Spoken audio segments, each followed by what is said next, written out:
Hello everybody, good morning. Welcome back to another Planty video. Thank you so much for joining me. Today we're going to be doing a Q&A repot with me. So I'm going to be answering some of the questions that you submitted around a month ago now. There were so many comments on that post. I think there was 140 comments, so I'm so sorry if I don't get to your question. It was really hard to comb through them and pick out the ones that I wanted to answer, but I am trying to do these Q&As every couple of months now, so if I don't get to yours, feel free to just leave it again and hopefully I will get to it the next time. I've divided the questions into planty and personal. I think I have 10 planty and 12 or 13 personal. I'm gonna be starting with the planty and then we will get into the tea. Speaking of tea, we actually have a tea sponsor for today's video, so how perfect is that? Today's video is kindly sponsored by Peak, so I'm gonna tell you about them for a minute because I have been loving their matcha lately. So if you've been following me for a while, then you may know that I am a lover of warm and cozy beverages. Almost every time I sit down to film, I have a coffee or a tea. I used to be a really big coffee drinker, but over the years, I've been shifting more and more to tea. And that is, well, I like drinking tea, but the main reason that I have been switching over to drinking tea more is because of all of the health benefits. I really wanted to find something that could help support my energy, my anxiety levels, and also my skin. So I heard about Peak's Sun Goddess matcha, which comes in this cute little packet here. Also, I love the name and the sun is shining today, so how lovely is that? But I started learning about Peak's matcha and how their growing and processing practices yield in a very high quality product. Their matcha trees are actually shaded for 35% longer, which produces more chlorophyll and more antioxidants, which are both ingredients for clearer, brighter, and firmer skin. Peak's matcha contains caffeine and L-theanine, and L-theanine is a really great product for its calming effect. So you're going to get the increase in energy, but it's not going to come with the jitters and anxiety that sometimes coffee can come with. One of the biggest reasons that Peak stood out to me as a brand is that their products are quadruple toxin screened. They're screened for pesticides, toxic mold, heavy metals, and radioactive isotopes. So I really love that I get that peace of mind with Peak. Like I said, Peak's matcha comes in these pre-measured sachets, so it gives me no excuse to skip out on my daily routine of drinking my matcha.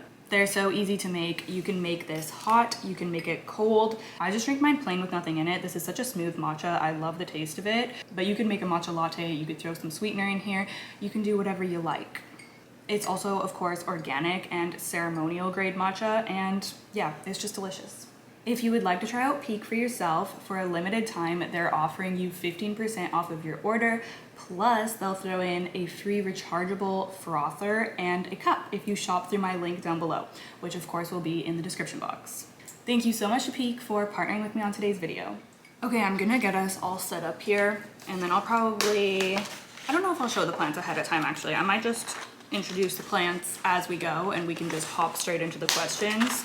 I just need to get my potting mat set up and then I need to grab my soil bin quickly.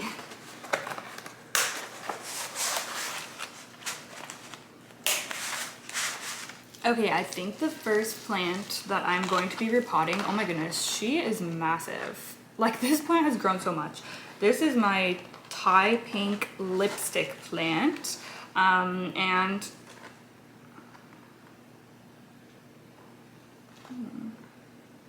I'm getting so distracted checking for pests now that I'm going through this thrip thing still. I also found mealybugs a couple of weeks ago. It's just, you know, I feel like the trauma is there now, so I think this one is okay. But yes, this is my Thai pink lipstick plant. She is beautiful. Not only do I love the foliage on this plant, like it's a very cascadey looking trailing plant. Like the way the leaves go down, I just think it's so beautiful. And of course she puts out incredible pink blooms. Mine has never bloomed for me, but hopefully she will sometime soon since she's grown so much. Like, she grows like an absolute weed. I got this from Plant Haven Toronto like a year ago, I think, and it was just a small plant then, and now she's this full pot. And I honestly abuse this plant, you guys. Like, she is underwatered like nothing else. And that is one of the main reasons that I want to repot her today, because She's just in this small little pot and she dries out so quickly. Like I could honestly water this plant every 2 days. She hangs right in my south facing window, so she's definitely due for a repot. And I recently got a couple of new planters, and I think I'm gonna use one of them for her because it can be a hanging planter. It came with a macrame thing. So I think I'm gonna plant her into here. And how beautiful is this? She's going to look so good. So I'm really excited. I just opened this yesterday and I'm already using it today. So I'm very proud of myself because I tend to get things and then I'm like, I don't know, they just end up sitting for a while because I'm weird about using things right away. I like to hoard things, I guess, but I'm using this right now. So yeah, I'm really excited. It's just a match made in heaven, I feel. And when she blooms, like the pink with this kind of pink color here, I think it's just gonna be so cute. So yeah, this is what I'm going to be using. It comes with this little meshy thing, which I'm assuming I can put in the bottom to block the drainage hole. There's actually a plug right now, but I think I'm gonna take the plug out and just go with this little meshy thing. So I'll pop that in there. And then I guess I can just get started with answering your questions. So the first Planty question is, do you still have your Forest Mother light stand and do you have any plans with it? And I wanted to answer this one because I've noticed that it's been asked a few times in multiple different videos. And I know I've talked about it before, but the reason that I haven't put it up in this house is because our ceilings are high.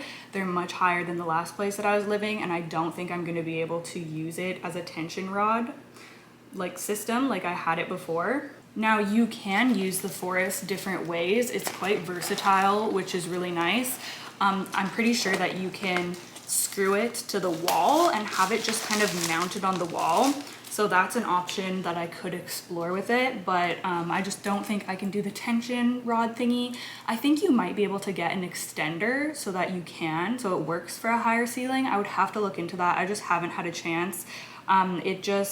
Nowhere has really come to mind of where I want to put it yet, so I haven't really explored that, but I'm sure I will use it again eventually.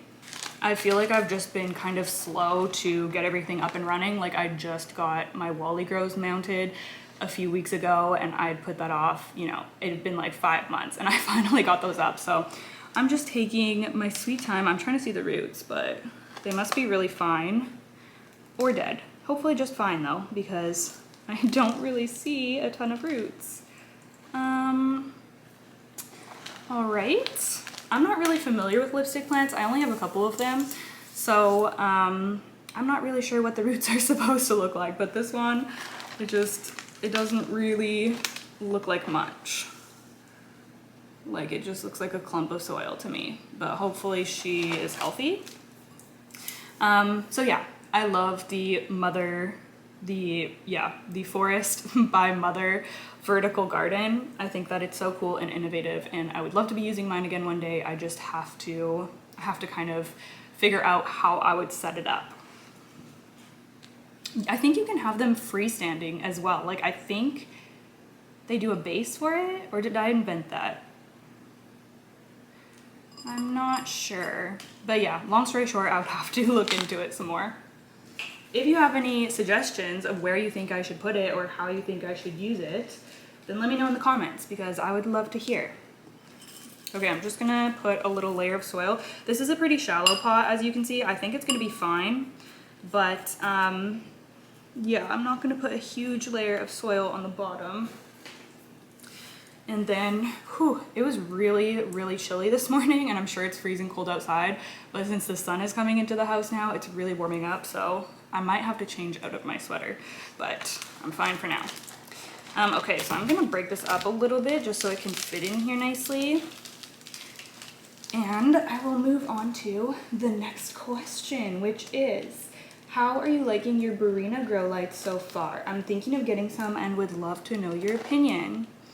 Now, I was so curious to try out Barina lights because I know so many people use them and so many people love them. If you don't know, my Vitcho plant shelves, which is like my big plant shelf kind of in my hallway, That has a bunch of Barina lights on it. I think there's like 16 lights, and they're just like LED light bars. They can connect to each other, so you can make a longer light bar, which is really cool. I need to get longer cords for mine and kind of modify it a little bit. After I posted that video, a million people left comments that I should get longer cords for it. So, so mine still needs to be kind of switched up a little bit. But as for how I've been liking the lights so far, I honestly don't know how I feel. And I've been pondering this for a while because somebody asked me this a couple weeks ago too. I feel like some of my plants have not been doing that well under them. But I think that the issue is mostly how far the plants are from the light. Like I had, if you watched, gosh, I don't know, I think maybe my week of taking care of plants video, one of my like plant choresy videos, one of my Hoya just come like out of nowhere, just died on me, like started rotting and dropping leaves. And I think that that was because it was too far away from the lights. Okay, I think that's gonna be okay. But then I've also had other plants just like yellow and be, not yellow because they're dying, but like get bleached by the lights, I guess. I've had plants be unhappy with being too close to the lights. So I feel like plants really need to be in the sweet spot, whereas some of my other grow lights, it's not, they're okay to be super close and then they're still effective being a little bit further away. So I'm gonna have to use them for longer to really form my full opinion, but that's kind of what I've noticed so far. The plants that are, I guess, in the sweet spot and happy with where they are in relation to where the grow lights are, those ones are doing really well. Like the majority of the plants are happy, and I do think that these lights are a great affordable option, but I feel like I just need to kind of work out what plants do well under those lights and at what distance from them, I guess, if that makes any sense. I don't know if anyone has had the same experience as me. I have the yellow toned lights. I don't know if that makes my experience different from people who have like the white ones, but yeah, I don't know. I'm not completely in love with them, but it's going okay so far, and I really do think that they were just the best option for that shelf setup because I needed so many of them, and they can daisy chain and everything. So I love that they can daisy chain. I think that that is just so handy. But yeah, we'll see. It's only been like a couple, like maybe 3 months that I've had that shelf fully up and running. So we'll see in the long term how I feel, and once I kind of, you know, get a feel for them better, I guess. Okay, the next question is, if you didn't do Planty YouTube full-time, had another full-time job, do you think you would still be able to manage 200 plants? And I think that this is a really good question. And I honestly don't know the answer to it. I feel like there's so many different factors that go into this. But I will say that a lot of my work week is not just doing plant care. I mostly do my plant maintenance in like my own time, either early in the morning or in the evenings, because a lot of my workday is spent, editing is probably the thing that I spend the most time on, and then, you know, just like filming and creating content and everything. And I do get some plant care done during those things. Like for example, I'm going to be repotting a handful of plants in this video, but also I could repot these plants in just like a fraction of the amount of time that it's going to take me to do this whole video. So like me sitting here and repotting and setting up the camera, answering the questions, like it's going to take like 10 times longer than it would if I was just repotting these in my own time, you know what I mean? So but it is nice that I'm able to get some repotting done and also film a video. So it's just so hard to say. When I was working in the hospital, I only had, I think, around 100 plants. And I don't know, I feel like I honestly kept up with it a little bit better then. And I don't know if that's just because, well, my schedule was a lot different doing shift work. Like I would have 4 or 5 days off in a row, which was really nice and allowed me more time to myself, I guess. It's really hard to say. It's really hard to say. But I definitely justify having a large collection and like buying new plants because this is my job. So I don't know. I feel like there's just so many different factors that go into that. I definitely think it's very helpful that my schedule is flexible. I make my own hours, so if I really need to prioritize plant care one day, I can usually just change my schedule around and do that. So that really helps me out, whereas a lot of other people wouldn't have the option to do that. So for example, when I have a pest outbreak or something, I can kind of bring that to the forefront and prioritize it. Whereas, you know, if you don't have control of your schedule, it would be a lot more difficult. I'm gonna say that I probably wouldn't be able to manage this many. Like if I had to choose an answer, I'm gonna say probably not. If I had to stop doing YouTube tomorrow and, you know, go be working outside of the home for 40 hours a week, then I would probably downsize my collection, to be honest. I'm very privileged in the fact that I'm able to do my hobby as a job. Like that's honestly just, I'm so lucky to be able to do that. But I think that there also might be a misconception that I can just spend all of my days just like doing whatever with my plants, when that's also just not really the reality, because I'm doing a lot of computer work and, you know, editing and emails and the admin side of things and filming.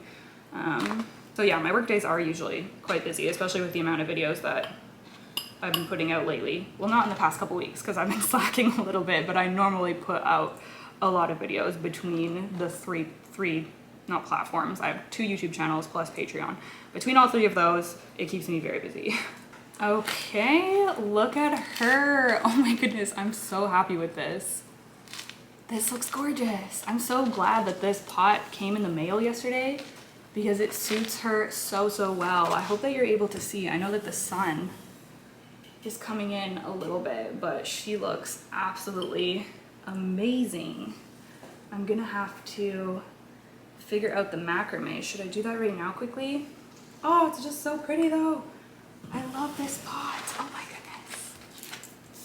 Okay, let's take a look at this. It came with 2 pots, so there should be 2 macrames in here. Okay, I had to change the battery on the camera, but this is the macrame, and it also comes with a little S hook so that I can hang it. So I'm gonna try, actually maybe I should water this plant before I put this in. Yeah, okay, I don't think I'm gonna put it in right now, but this is the macrame that comes with it. I'm gonna go put it in the sink and give it a water so that I can hang it later. But this is her. Wow. Okay, I think that the next plant I'm gonna do is gonna be a Hoya. My beautiful Hoya Wilburgraves. This is the mother plant, I guess, like my main plant of it.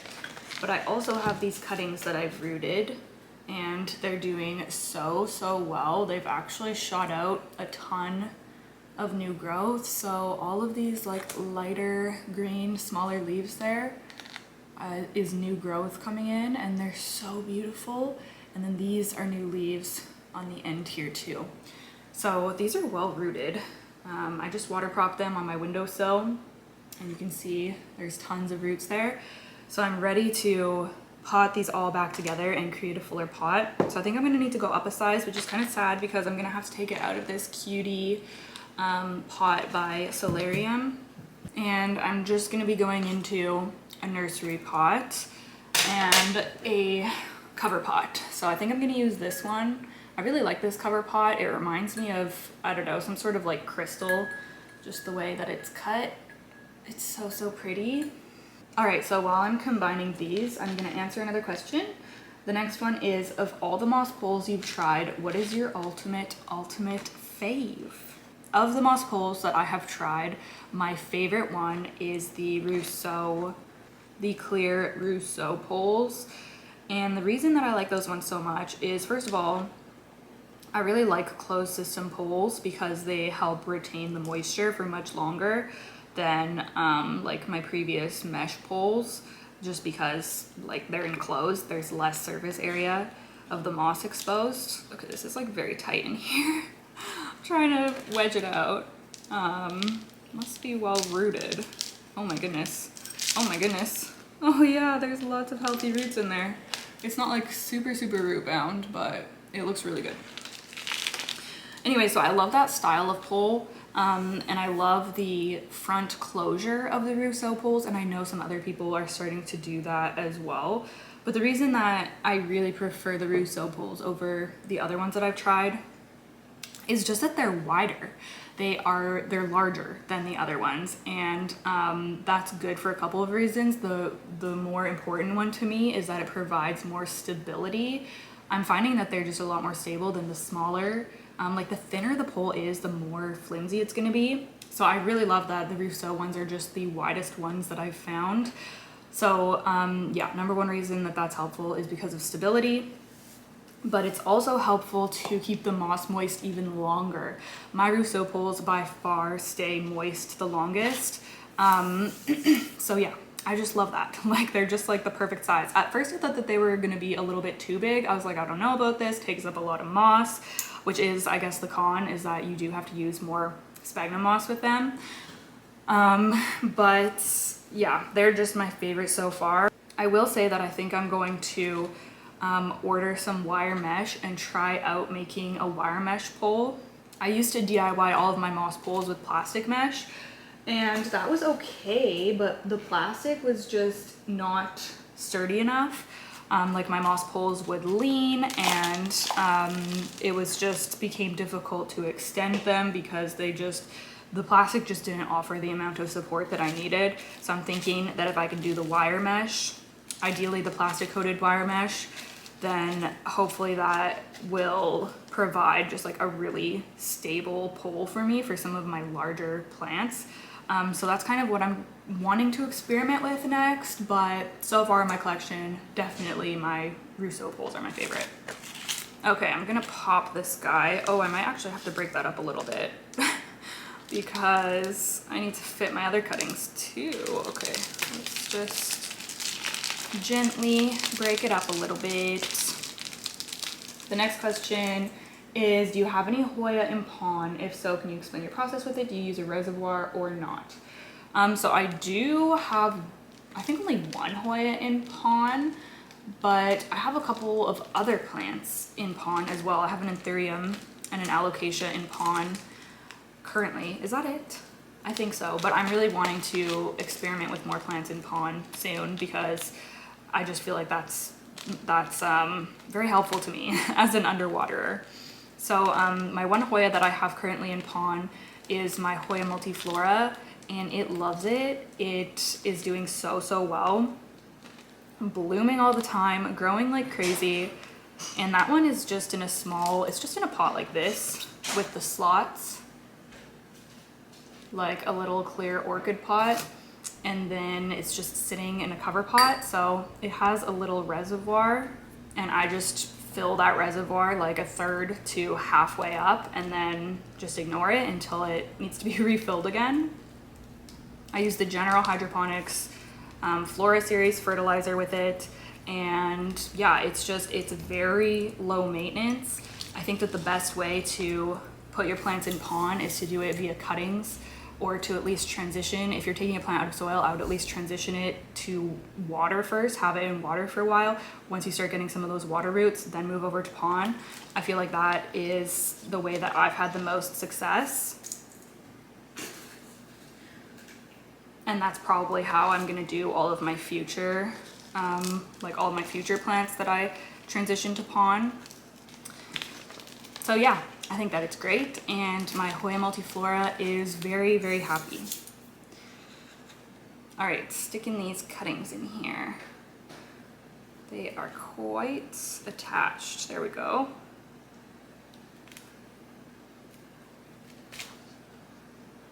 I can't believe how lucky I got with this Hoya Wilbur Graves. Like the genetics are just so good on it. It is beautiful.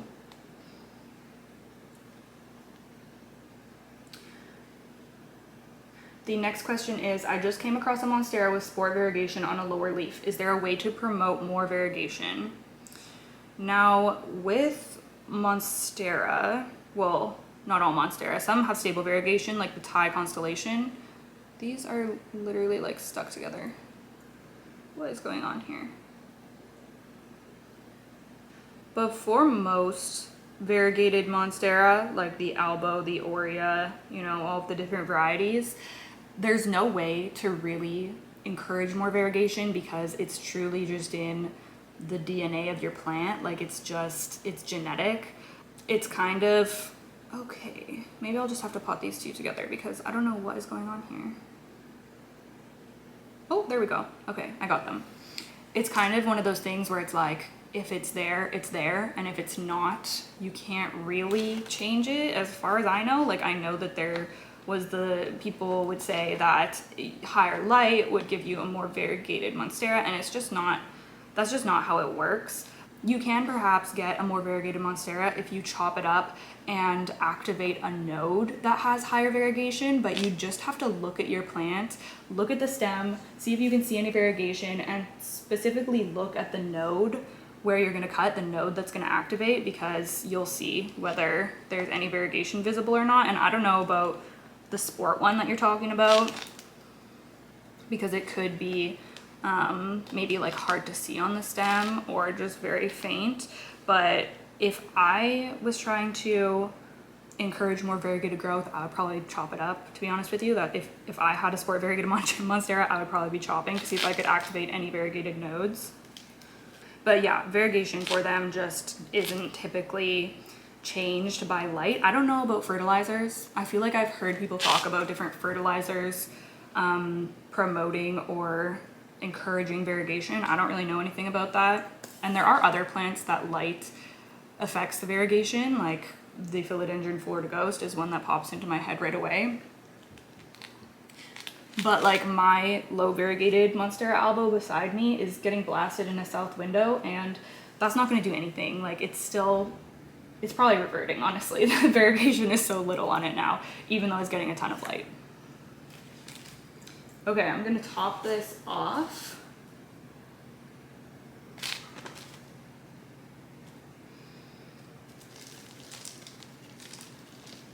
All right, so there is our Hoya Wilbur Graves all potted. The sun is it's really coming in. But yeah, look at how lush this is gonna look. Oh my goodness, it's gonna look so pretty. Look how full that pot is. Wow. I'm so excited to watch all these cuttings grow even more. This is gonna look amazing. Okay, I don't know if this is gonna be any better, but I tried to move a little bit because of the sun. The sun is just chasing me back further and further into the house. Anyways, next, as you can see, we have my Alocasia odora variegata. Beautiful variegated alocasia. Oh my gosh, this lighting is just not working for me. Alocasia odora, beautiful white variegated alocasia. This thing really needs to be repotted because it's drying out like crazy. Another one that I could honestly water every 2 days. Just needs a bigger pot, I think, but it's doing so well. It looks amazing. I'm so happy with this plant so far. So yeah, let's get it all repotted. I'm gonna be doing this larger clear pot. I think it's gonna be happy in there. And I'm gonna answer the question of, how do you cope when seasonal depression hits and you have plants that need watering? Also, I hope you are able to delete all those thrips from existence before winter fully hits. Pest infestation plus watering plus seasonal depression is not enjoyable at all. Which is funny because that's exactly how I've been feeling lately. Like triple whammy. How do I cope with it though? Honestly, and I did get some other questions that I didn't include, but they were along the lines of like, what do you do when you feel overwhelmed with your collection? What do you do when you like don't feel inspired or as interested in your collection anymore? And my answer is kind of the same for all of them. And it is that, actually, let's maybe take this out of the pot first. It is that the best thing that helps me, like if you are truly overwhelmed with your plant collection, is to downsize and only have plants that you love. I feel like that's just the best. Oh my gosh, look at those roots. Wow. Oh my gosh.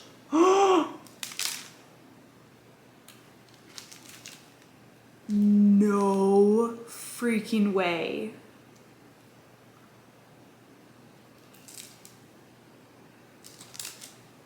I am am disturbed.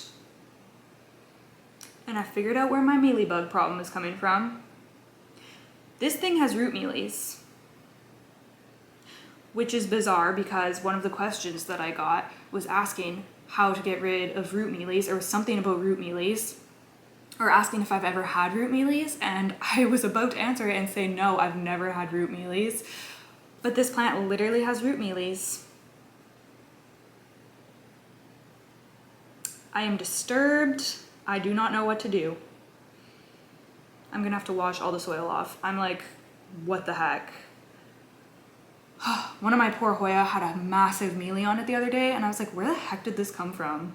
And this is where it's come from.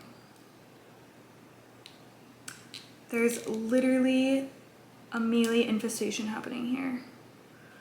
I don't know if you'll be able to see. I've never had root mealies before. This is my first time. Of course, just throw in, okay, the sun is there, so I don't know if you'll be able to see with the exposure, but there's freaking root mealies there. What the heck? What next? Like, what next? As I'm literally answering this question too. Oh my gosh. Okay, I'm gonna take the soil off of this, and then I'm gonna be using a different potting mat and sanitizing this one before I use it again. I'm so disturbed. I don't know where the heck those came from. Anyways, as for my question, my best advice is to just downsize your collection until it's an amount of plants that is manageable for you, and to only grow plants that you absolutely love, because if you don't love a plant, you're just not going to be motivated to care for it anyways, and especially when you're feeling depressed or not feeling well. What I do when I'm going through a bout of seasonal depression or depression, if there's a week where I just really don't have any energy or motivation to care for my plants, I just simply will do the bare minimum, and that is probably going to be me going around with a squirt bottle or a little watering can and just spot watering, doing like an emergency water. That I just do the bare minimum until I'm feeling better, and then I try to get back on track. But yeah, that's what I do. And also downsize, especially if there's pests and things involved. Like, I'm not shy to get rid of plants. But yeah, and don't be hard on yourself, because at the end of the day, they're just plants. Like, it's fine. Something else that I've done in the past is just if I'm feeling overwhelmed with caring for a plant, or like it has pests or whatever, and I don't want to get rid, oh my god, there's even a big mealy on the leaf here. What the heck? If I'm not wanting to like keep a whole plant, or I'm feeling overwhelmed by it for whatever reason, I will often just like take a cutting and just keep the cutting and then get rid of the whole rest of the plant. See that mealy on there? Probably not gonna be able to see because the sun, but where is it? Oh, it's right here. There's a big freaking mealy on there. What the heck? That is annoying. Anyways, I don't actually know how to treat root mealies. So I'm just gonna wash these off as best as I can, and then figure out what I'm supposed to do after, I guess. Ew, they're moving! They're moving! Oh my god. Let me take a picture. Oh, my phone's right here. It's literally moving. Oh my god. Oh my god. This is the worst mealy infestation I've ever had. Oh! Stop it. Oh my god. This is nasty. This is so nasty. Okay, someone from my Discord just suggested just chopping the root system off, so I think that's what I'm gonna do, because I'm not dealing with this. I'm very disturbed. Yeah, I'm just gonna get my shears, we're gonna chop the root system, and I'm just going to water propagate this plant.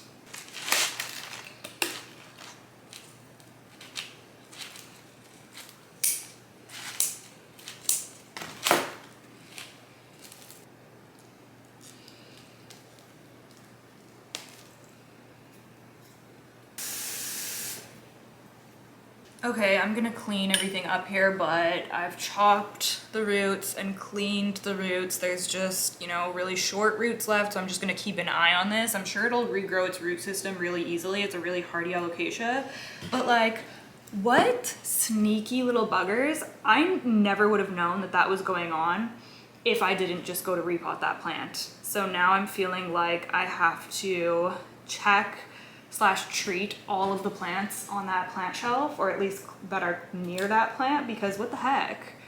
Like, those are just so inconspicuous.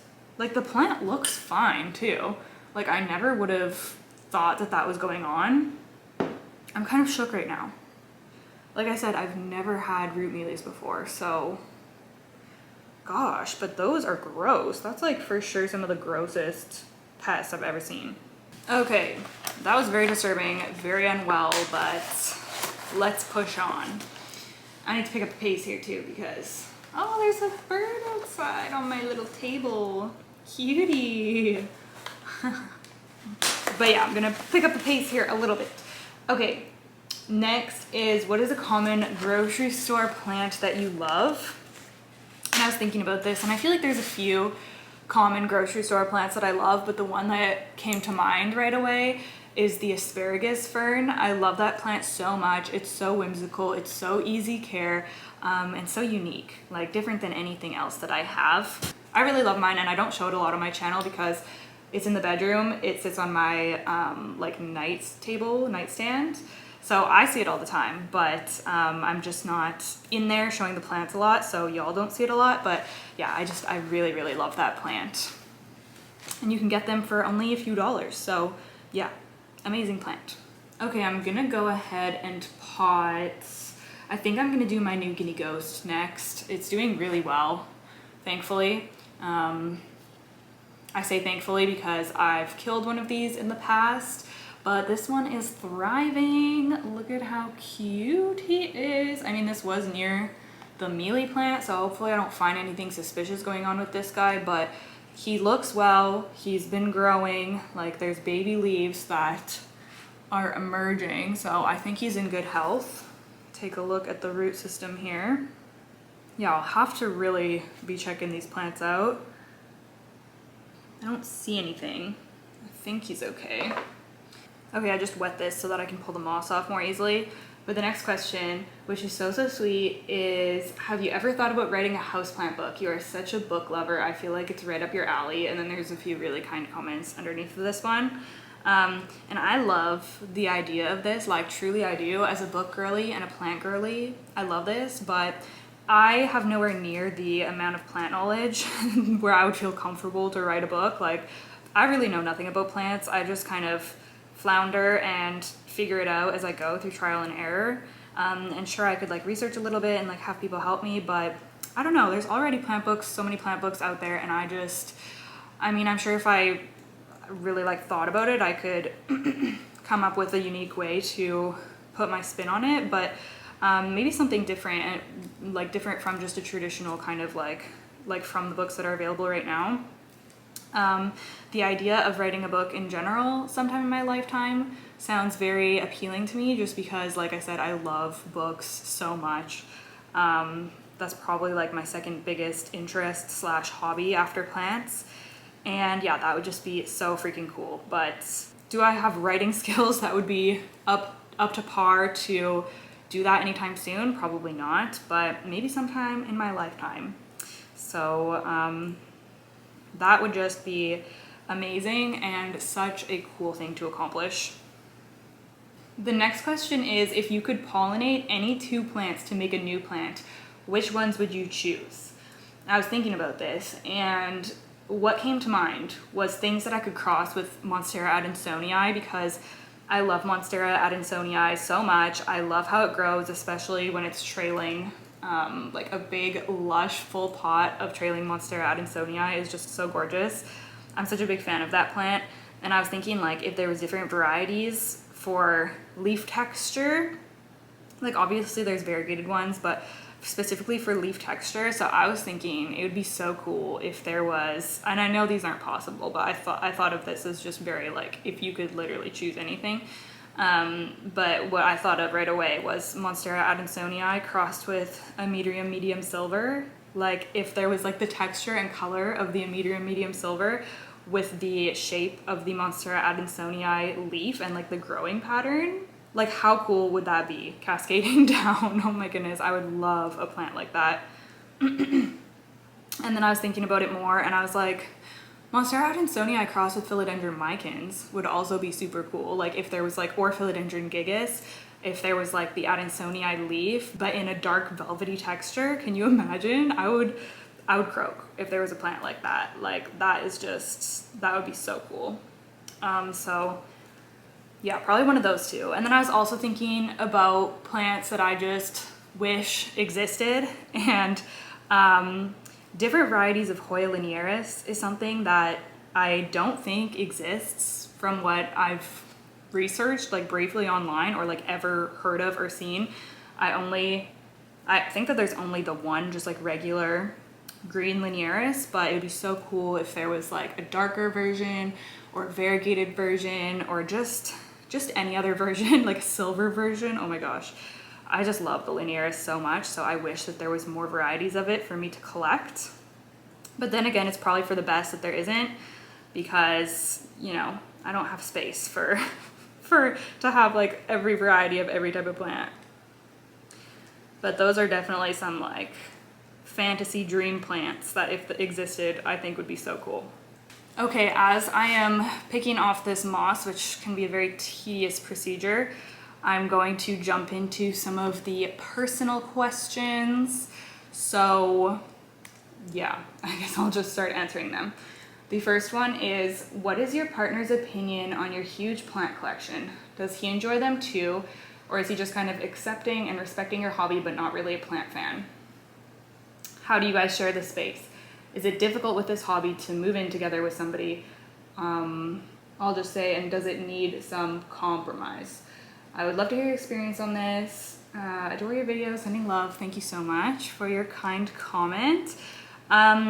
He is not a plant person. He does not care about plants. He has had some plants in the past, and some of the plants that I currently have are like ones that were his, but he really was like just water once a week and set and forget type of plant person. Like he really like didn't care about them, and I think they're more of a chore than anything, but he likes the way that they look. So yeah, no interest in plants or anything.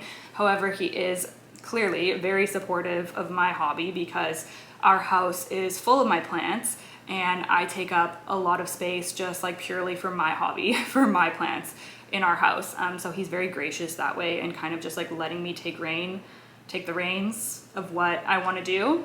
And he's kind of like that in general with the house. Like if there's something I want to do, I pretty much have his permission to just like do whatever I want to, like as far as like decor and furniture and everything goes. Yeah, so he's not involved, but he is supportive, and he doesn't really mind my plants being everywhere. I mean, the only time that he would mind, and it's pretty much the answer that I always hear people say, is just like if there's plants like sitting in the tub or sitting in the sink for a while and just kind of with them being in the way, or if they're on the table. Like sometimes I'll be watering and they'll like all be on the table and he'll want to use the table to play a game or something, but all my plants are there. So just stuff like that, but in general, yeah, it's fine. And of course we have to compromise, and of course I run things by him. Like if I'm like when I, for example, drilled into the wall and hung up my Rousseau moss pole support things, I was like, hey, this is my idea, like how does that sound? And he's like, yeah, sounds great. So yeah, it's really nice that he is very just like relaxed about it, and that he doesn't, like, I'm kind of glad he's not a plant person, because then I would have to share all of the like window real estate and everything with somebody else, you know what I mean? So yeah, we have our own separate hobbies, and it kind of works well that way. And also the fact that like I'm more interested in the like interior design and decor of the home, and he's not, like it's just kind of like my thing. So yeah, I don't know, I'm happy with the way that it is. Okay, so speaking of my partner, I'm going to address some questions about my relationship that I have kind of been avoiding for a long time, because I just don't really want to talk about my relationship on this channel anymore. And I think that when I say that, people take it negatively. Like people think that something bad happened in the past, or like, I don't know, like I have some like wound that I don't want to talk about or something, and that's not the case. I've just decided, you know, as my channel has grown and as I have grown as a person as well, I've just decided that I think the more personal side of my relationship, I just want to keep to myself. But since I always get questions, like every time I ask for Q&A questions or anything like that, I get questions about my relationship, and it's fine. Like I totally understand, because if I was watching somebody, I would be very curious as well. So I'm not saying this as like a dig at anybody, but I do just kind of want to maybe put it to rest. So I thought I would talk about it a little bit, and then, you know, if I decide to share about my relationship in the future, I will, but until then, I don't think I'm really going to be answering questions about it anymore. So I hope that y'all can understand that. And there was like some rumors happening in the comment section here. I think the person deleted their comment, but I saw people responding to it, and yeah, I don't want rumors like that going around. So I'm going to answer a couple questions. So the first one is, what convinced you to give your boyfriend a third chance? I struggle a lot with forgiving and forgetting, and I would love to hear your take on this. Might be too personal, no pressure to answer. Hope you're doing good. I wanted to answer this one particularly because of the way that it's worded, and because I feel like this question reflects probably a lot of the thoughts that y'all have. So what convinced you to give them a third chance? I struggle a lot with forgiving and forgetting. I don't consider it giving him specifically a chance. Also, if you're new here, this probably won't make a lot of sense, but I guess this is more for people who have been here for a while and have been like familiar with my relationship. Anyways, I was on and off relationship. Now the relationship is very much on, as I'm sure you've gathered.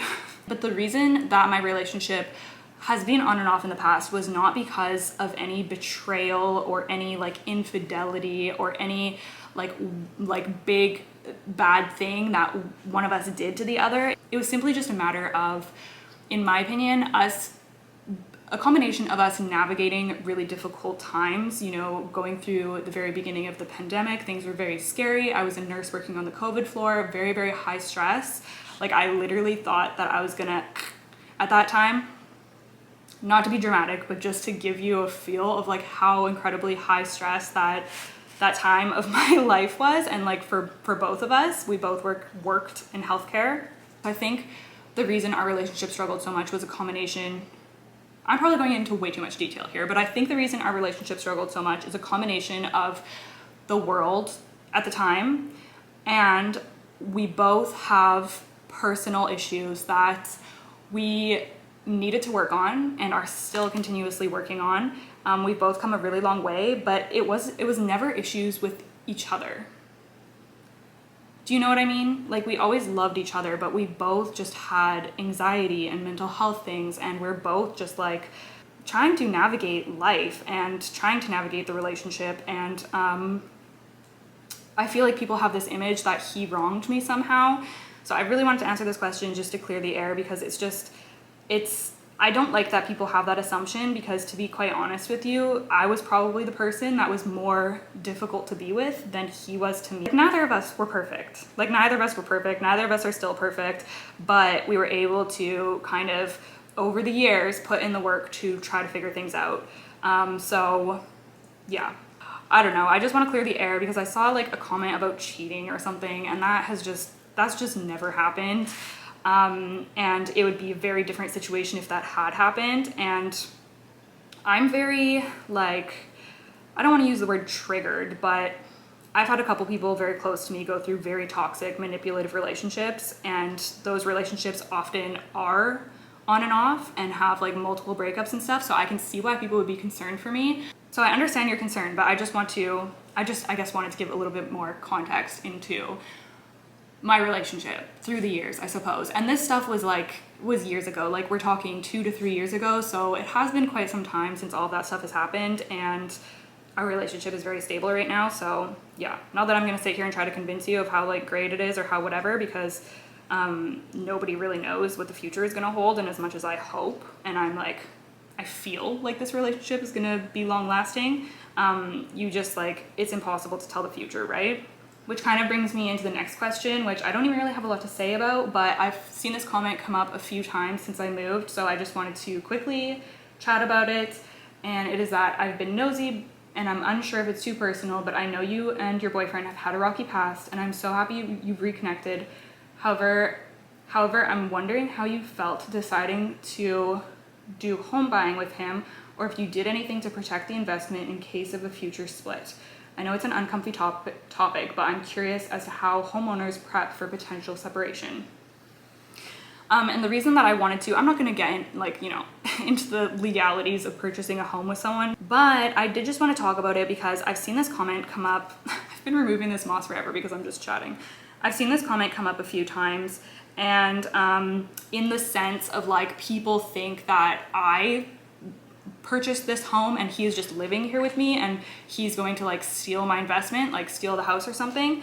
And that's just like, first of all, I freaking wish I was making enough money to be purchasing a house on my own, but that's just like surely not even close to the case. We would just have to, you know, navigate that as it came. Oh my gosh, there's literally mealies on this too. There's literally mealies on this too. Oh my goodness, the mealy infestation. So, you know, fret not. I am an adult, believe it or not. I still find it hard to believe myself. But it's just honestly part of being an adult, and it happens to people all the time. Like I said, you can't predict the future. There are people who have been together 10 years and then purchase a home and separate. I know people who that's happened to, and it's super unfortunate, but you just can't predict the future, which sucks. And I wasn't willing to. It made sense for us to buy at the time that we were able to get our foot into the market, and like, who knows how long I would be waiting to purchase a home if I didn't now. So for me, it was kind of worth the risk, you know. I'd probably be waiting decades to save up enough money to buy a home by myself. So yeah, I don't know, it just wasn't really, it just seemed like it was just what I wanted to do. Okay, I'm gonna get an alcohol swab. Ugh, I'm so mad about this mealy situation, you guys. Honestly, not very happy. There is another question about the house, so I think I'm gonna answer that right now while we're kind of like on the topic, while I get these mealies off. And it is, how do you like your new home? Anything you dislike about it? What are your future plans? Any changes you would like to make it feel like a home? And also they asked, how is Cadence after her medical scare? And Cadence is our other dog. Some of y'all have seen her in videos, especially on the vlog channel, and I just wanted to touch on her quickly as well because I was getting some questions about the other dog.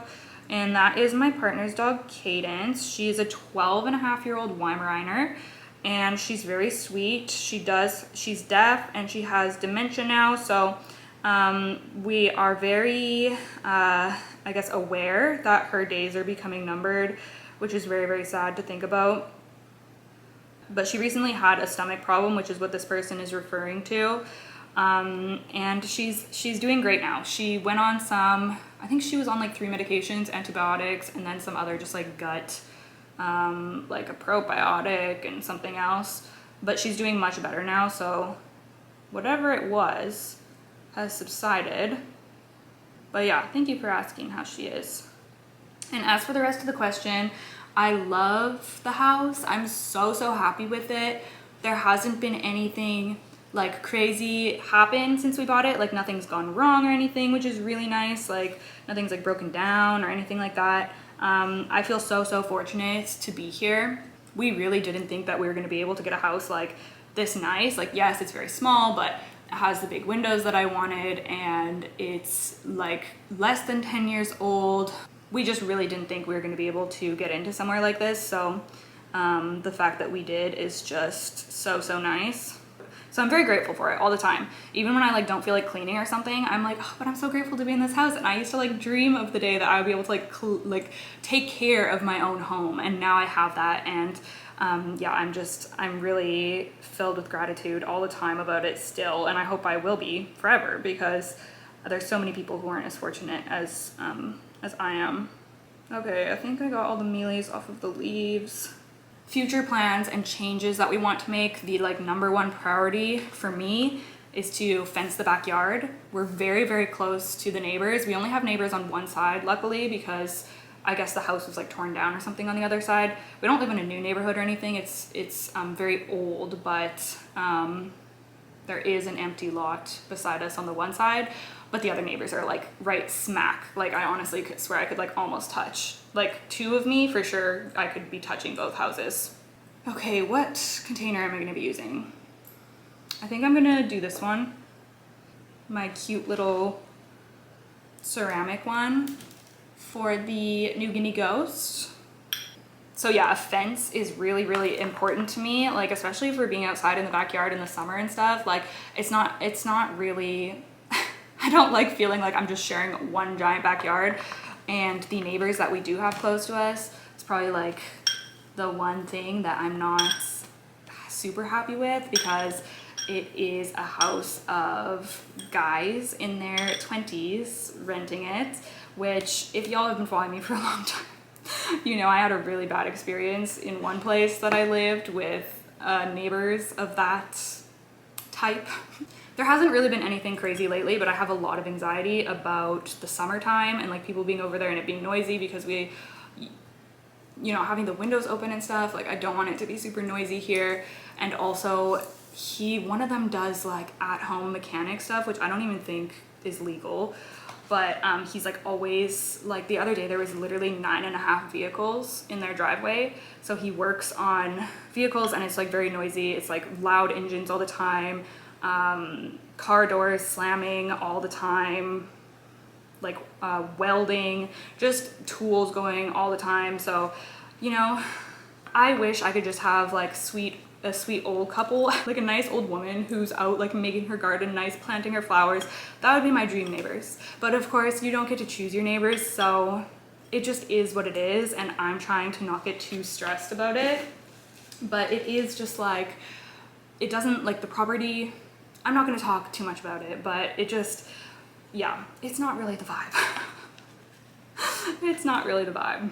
So I will feel better when a fence is up. I'm hoping it will make the backyard just feel a little bit more private and feel a little bit like it's not going to be completely, the laws here only allow you to have a 6-foot fence. So, and their property is a little bit higher than ours, unfortunately. So we might have to get a little bit creative with our fencing, but I'm someone who's I really appreciate just like relaxation and quiet. And when I'm doing my gardening in the summer, I just don't really want people like hooting and hollering beside me. So I'm definitely anxious about it, but I'm trying to like not invent scenarios in my head, because maybe it'll be fine. Maybe they'll be super respectful. I don't know. They've only been living in there for a few months. But yeah, that's definitely my one thing that I don't love. But the house itself, my house itself, I adore it. I'm super, super happy with it. And the rest of the neighbors are amazing. Like the other neighbors have been so, so welcoming. Like our neighbors across the street and around the corner, everybody has been so friendly and nice. So I want to mention that as well, rather than just like dwelling on my like one anxiety. The rest of the neighborhood is like super quiet and has been so, so lovely. So yeah, that is good. Okay, this looks so, so cutie. I'm gonna have to spray him down, but look at how cute this guy is. Trying to find a spot where it's not like just sun, but he looks so cute. I'm probably gonna trellis this one, but not yet. He's not super tall yet, so I'm just gonna leave him like this for now. This also has a little saucer, which is so cute. Look at that. Love. Okay, next I'm gonna do one of my newer Hoya. This is my Hoya Fitchii that I got from Plant Haven, Toronto. I just unboxed this like a week ago, but it looks like it's settling in super well. The leaves look really healthy, and I just really wanna get this potted up and going. It's one that I would love to see bloom, so I'm just going to take the moss off, and then I might even just pot it back into here just with soil. I really want to just get it out of the moss. I'm not concerned about like a pot size upgrade or anything, so that's probably what I'll do. But hopefully the root system is not too small. Should be fine, I think. Anyways, I'm just gonna take the moss off and check out some of our questions. So have you considered studying anything planty for a future business or just for personal development? I started studying horticulture last year and love it. Honestly, I have thought about this. I would love to take a botany course or just something related to plants or gardening or yeah, anything of that realm. I'm not sure if I would actually enjoy it, because I don't know how I would do with all of the science. I do have a Bachelor of Science degree already, but sciencey stuff has always been a bit of a struggle to me. So I don't know, like I feel like it would really have to incorporate more of the like art of plants, like the art of like I guess I'm more interested in like applicable stuff, like how to grow. So I don't know how much an official like something more scientific or like a degree in something, like if we're getting down to a cellular level, I feel like I would just be kind of lost and not super interested. And some people are really interested in that, and I think that that's so cool, but my brain just doesn't really work that way. But I definitely have thought about it. I just don't think it would be happening anytime soon if I ever were to pursue that. One of the reasons being that I'm still paying off like thousands and thousands of dollars of student loans from my nursing degree, unfortunately. So as long as I have that student loan still, I will not be compiling another student loan onto that. You feel me? So yeah, definitely have thought about it, definitely intrigues me, but not sure if it would be great for my brain and not sure if I would want to pay for it. Next question is, who sings the song at the end of your videos and what is the name of the song? I would really love to hear the whole song. Okay, well the song is called, what is it called again? You Make Me Feel. It's called You Make Me Feel by Stefan Carlin, I think.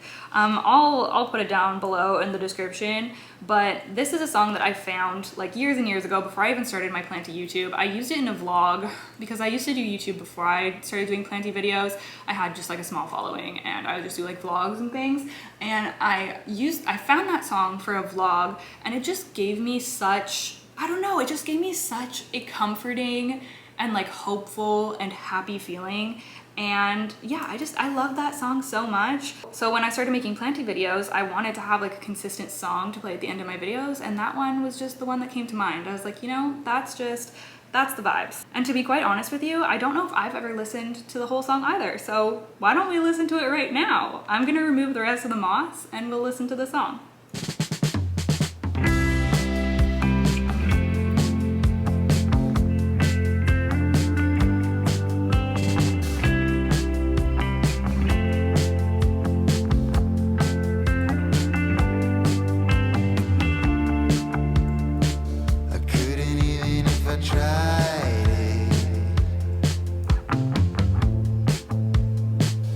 All I hear is this voice inside me.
the best I can do with this moss situation. It's pretty good actually. Oh, there's one more big one. The root system on here is pretty decent too, which is good. How come nobody has told me about Hoya Fitchii before this, by the way? Because this is probably one of the cutest Hoya in my collection, and I've just been sleeping on it. So why didn't y'all let me know that I needed this Hoya? I love it so much. I'm so glad I have it. I really hope it'll bloom for me sometime. Anyways, I think I'm just gonna go back into here. Yeah, this is gonna be like the perfect size for it for a while, I feel. So let's just fill that up with some potting mix. Oh, did you enjoy the song? I am excited to listen to the whole thing through when I'm editing. Anyways, yeah, great vibes. Okay, the next question is, what are your favorite meal planning and recipe apps? Could you please list them for us? So for recipe apps, to store my recipes, I use Paprika. I'm very passionate about Paprika because I love it so much. I think it does cost like $6 or $7, so I'm so sorry that I don't have a free recommendation to give you, but for me, it was so worth that investment of $6 or $7 because I use it all the time. You can directly input recipes from online, so you can search within the app. Like I can search for whatever recipe I'm looking for, or like if I'm looking for something from Rainbow Plant Life, like if I'm looking for like Rainbow Plant Life lentil curry or something, I can type that into the search and then it will find the recipe, and then I can just click download, and then it inputs the recipe into the app, and it organizes like all the ingredients you need, and then it puts the steps. And it just has awesome features like the app doesn't close. So you know when you're looking at your phone trying to look at a recipe and your phone, the screen will turn off, it just automatically stays on for you. It has a timer built in for when you're cooking.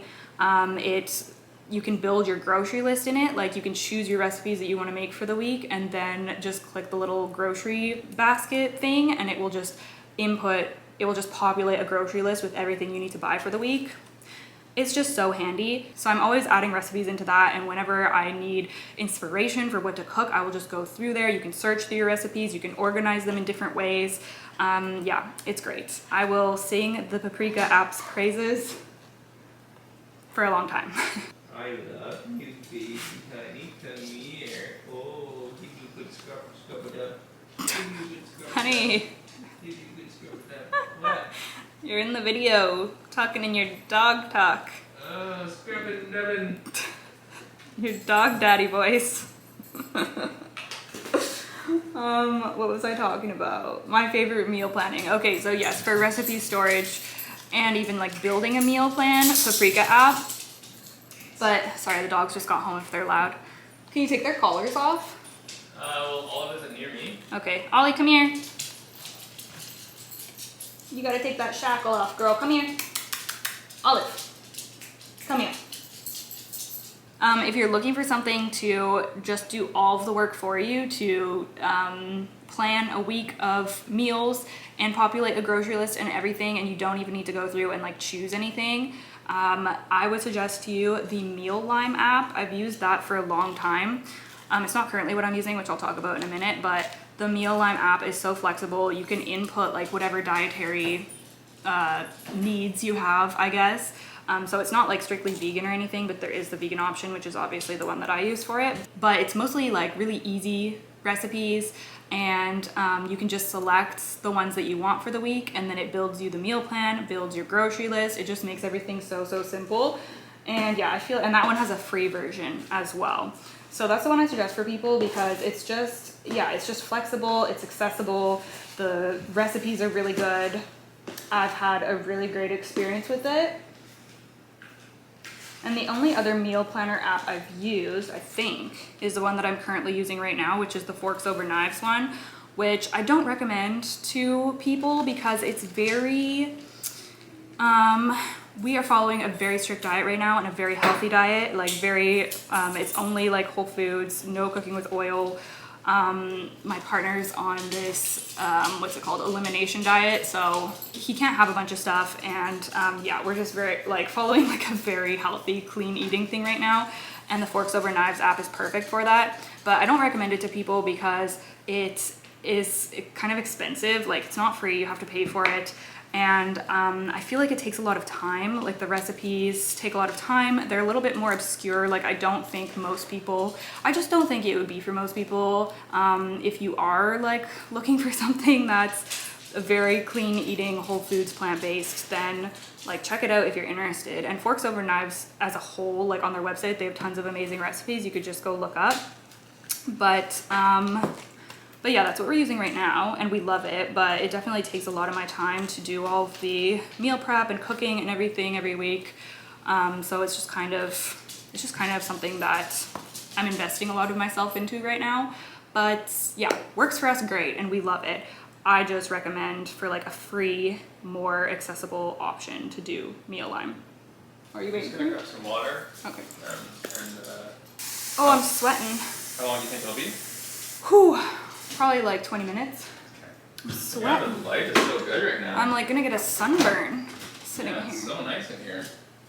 Okay, next we are going to do my Hoya cystiantha, which really got the life sucked out of it by the mealybugs, which I found a huge mealybug. It was this plant that I found it on. This is the first one I found a mealy on, and I've seen a couple more on it. I've just been treating it, but it's not looking great, unfortunately, which really bums me out because this is one of my recent favorites. As for my like newer Hoya, it's so cool, but you can see it's like really pale. It hasn't lost any leaves, but it's just looking really pale and it's struggling a little bit. Now, I didn't know that the mealies on here were from this root mealy situation. I'm assuming that's where they came from, unless they came from somewhere else and like, I don't know. Regardless, I'm a little afraid to see what's gonna be in here, so let's pull it out. Oh, it actually doesn't look like there's anything there. Oh, thank God. There's like one tiny little thing, but honestly, I think it's perlite. Yeah, that's just perlite. Okay, so they must have just been on the leaf. Oh, thank goodness, because I do not want to go through the horror that was of finding those root mealies again. Anyways, let's remove the moss on here, and I have another kind of eating related question that I'm gonna answer, which is why did you decide to go vegan? I've been vegan for over 8 years now, and I just decided to go vegan like purely for ethical reasons, just because I love animals. I've always been an animal lover. I want to cause the least harm to them possible. So if I can eliminate that direct harm, then I'm going to. There are lots of well-known health benefits that come from eating plant-based, which is a great perk, but I'm solely vegan for the animals, and I'll always be vegan for the animals, and it's something that I'm very passionate about. I feel very strongly about it, and yeah, I'm not gonna go too into depth because I just know from being vegan for over 8 years that it can be a triggering topic for some people, so I'm not gonna go too in depth, but once you learn about the industries, you can't really take that information out of your brain. Like I will never look at things the same since I, have gained the knowledge that I have. So yeah, it's what I can do for my part. And I love everything I eat. I don't feel like I'm missing out on anything. So yeah, it's something that it's just who I am at this point. And the next question is, are you still vegan? Which the answer is obviously yes. I do not foresee myself ever being not vegan. They also asked, would you add eggs in your diet if you raised chickens one day? And I think that it would be a really cool thing to one day have hens, rescue hens specifically is what I would want, because there's just, yeah, the more you learn about the industry and how everything is interconnected, it's hard to support one thing without supporting the whole system of things. So if I did ever have hens, I would want to rescue them, and I know that there's organizations that do that. They rescue them and find homes for them, so I would love to offer homes to rescue hens one day. But the question, would you add eggs in your diet if you raised chickens one day? Although that would be, much more aligned with my beliefs, because it would cut out the egg industry, I just don't see any need to add eggs into my diet. Like, I'm very happy with my diet the way it is, so I just don't think I could. Like, for me, I just don't see that as food, so it would be very unappetizing to me, and I just don't think I would be able to, like, even if I felt like it was ethical, you know what I'm saying? Like, I just feel no need or no desire. So that's kind of my thoughts on that. I feel like I get questions about veganism like almost every Q&A I do, and I was gonna say I'm happy to talk about it, but clearly I'm not, because I haven't really talked about it in a while. And that's just because it tends to get negative reactions, negative comments for whatever reason. So yeah, but I thought I would talk about it this time because yeah, I just haven't talked about it in a while and I'm still happily vegan. So yes, confirmed. Okay, we're almost done, so I better speed it up and get this moss off here because I'm almost at the end of our questions. Are there any tattoos you aren't a fan of anymore and would consider getting removed? Honestly, probably like more than half of my tattoos I'm not a fan of anymore. I started getting tattoos right when I was 18. I, like in hindsight, looking back, I genuinely feel like I should have waited until I was 25. Like I feel like that is the age that would have worked best for me, and maybe other people are different, but I feel like I really should have waited until that frontal lobe was fully cooked. Not that I have anything that's like deeply regretful or anything, but just like, it's just not what I would choose now. And yeah, it's just, you know, I would love to be able to just start over and redo them now that I'm like a fully fleshed out adult. But, you know, would I ever get them removed? I don't think so. I don't think it'd be worth the money. I don't think it'd be worth the time, the pain. I'm not like that, you know, I don't have anything that like haunts me or anything that I would want to invest that much into to getting removed. It's just kind of is what it is. And I have so many of them that they just kind of, I don't know, they're just part of me now, and they, I guess, represent different parts of my life and like who I once was. And like I have lots of tattoos with other people, and I was talking to some of my friends about this the other day, like matching. I have a couple tattoos that are matching with like my ex-best friend, and they're not anything that bothers me or like holds any negative connotation. Like they truly just remind me of the beautiful memories that I have with that person. So yeah, I feel like that's like a common reason people would remove something, but for me, I feel like it's just an overall like sense of I would just choose something different now. But I'm not like, it doesn't keep me up at night or anything. It's just, I feel like probably a lot of people feel that way, people who got tattooed in their teens. Yeah. So that's all I have to say on that. Okay, I'm again just gonna repot back into the little nursery pot. This is the root system on this one. Looks pretty good. And I'm gonna answer our last question, which I thought was a really sweet one, so that's why I saved it for last. But it is, would you consider opening up a P.O. box so all of us fern fans can shower you with love? Also, what would be your #1 tip for anyone wanting / trying to maintain a large plant collection? Lastly, thank you for sharing your world with us. You genuinely are the #1 planty content creator. You could post a 20-minute video or a 2-hour video and I would watch them all. That's just so nice. Like, oh my goodness. That is just the sweetest comment / question ever, so thank you so much for leaving it. I have considered opening a P.O. box. I just, when I looked into it, it seemed like it was very expensive. I don't know if that's just a Canada thing. I'd probably have to look into it more, but if you do want to send me anything or send me a letter or anything, reach out to me because I can probably find a shipping address to give you. And my #1 tip for growing a large plant collection is honestly just to grow the plants that you love. Like I said earlier, if you're not loving a plant, you're not gonna feel inspired to care for it. It's not gonna bring you joy. Just don't hesitate to rehome plants or get rid of plants or whatever you need to do, because I feel like it's so important to maintain our joy and to maintain our like, yeah, just desire and happiness in this hobby. So yeah, that's honestly probably my best advice. It just changes the game so much when you like truly curate your collection. And I feel like I even need to go through mine again. I go through mine every so often and just get rid of a bunch of plants. It feels so cleansing, it feels so good, and it just makes me appreciate the ones that I really love even more. Other than that, thank you for all of your kind words in that comment. Okay, that actually timed out pretty well because I just finished, oh no, I was gonna do my Monstera Sandaliana too. Oh, that's okay, I'll have to do it next time because I am officially out of questions, and this video, I can tell, is gonna be super, super long. But this is what the Hoya cystiantha looks like, all potted up. Hopefully she's gonna be able to recover from the mealies. I mean, she still has a healthy root system. She still has leaves on. She's trying to put new growth out at the top there.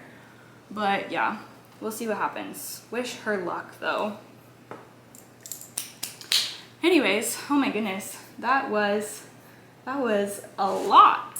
Thank you so much if you made it to the end of this video. I really appreciate you watching. Let me know if you have any more comments, questions down below. I would love to hear from you. Also, a huge thank you again to Peak for partnering with me on today's video. Don't forget to click the link down below in the description if you're interested in checking them out. You can get 15% off of your order, plus a free rechargeable frother and a cup. All right, I've got to clean up my mess here and start editing this video. All right, see you guys next time. Bye.